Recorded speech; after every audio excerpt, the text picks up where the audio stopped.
రమణాశ్రమ లేఖలు 68వ లేఖ సాధన సాక్షాత్కారము ఆగస్టు 23, 1946. మొన్న రాత్రి పట్నం నుంచి ఒక విద్యాధికులు వచ్చి మధ్యాహ్నం 3 గంటలకు శ్రీవారి సన్నిధిలో ఇలా ప్రశ్నించారు.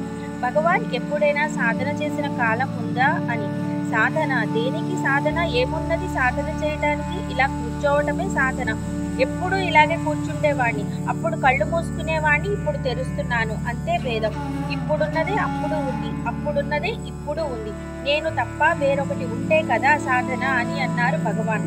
గురువు లేనిదే జ్ఞానం కలగదని అంటారు కదా, ఎందువల్ల అన్నారొకరు. అవును, మనోవ్యాపారం వల్ల శరీరాదులు తానని భ్రమించే వారికి ఆ భ్రమ పోగొట్టే నిమిత్తం గురువు సాధన అవసరమే అని అన్నారు భగవాన్. ఉపాసనాపరులకు సాధన వల్ల ఇష్టదేవతా సాక్షాత్కారం అవుతుంది అని అంటారు కదా అని అన్నారు ఇంకొకరు. ఎప్పుడు ఉండేదేదో అదే సాక్షాత్తు. సత్యమైనది, నిత్యమైనది, అన్నిటికీ కారణమైనది ఏదో అదే తాననే తెలుసుకోవటం సాక్షాత్కారం. మనం ఏ రూపాన్ని ధ్యానిస్తే ఆ రూపంలో దేవుడు దిగివచ్చి సాక్షాత్కారం చేస్తాడు.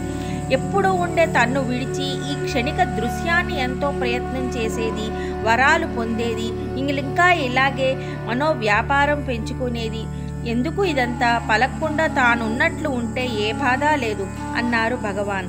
భగవాన్లంటే సహజమైనది కానీ మా బోటి వాళ్లకు సాధన లేనిదే సాధ్యమవుతుందా అన్నారొకరు.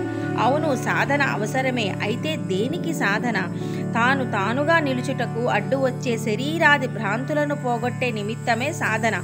సత్యమైన తన్ను చూడక తనచే చూడబడు అసత్యమైన శరీరానిది ప్రపంచమే సత్యమని తలచటం వల్ల భ్రాంతి కలుగుతుంది. ఈ భ్రాంతి పోగొట్టే నిమిత్తమే సాధన. అంతేగాని తాను పొందుటకు సాధన ఎందుకు? తన్ను గన్నవానికి తనకన్నా అన్యమేది కానరాదు అని అన్నారు భగవాన్.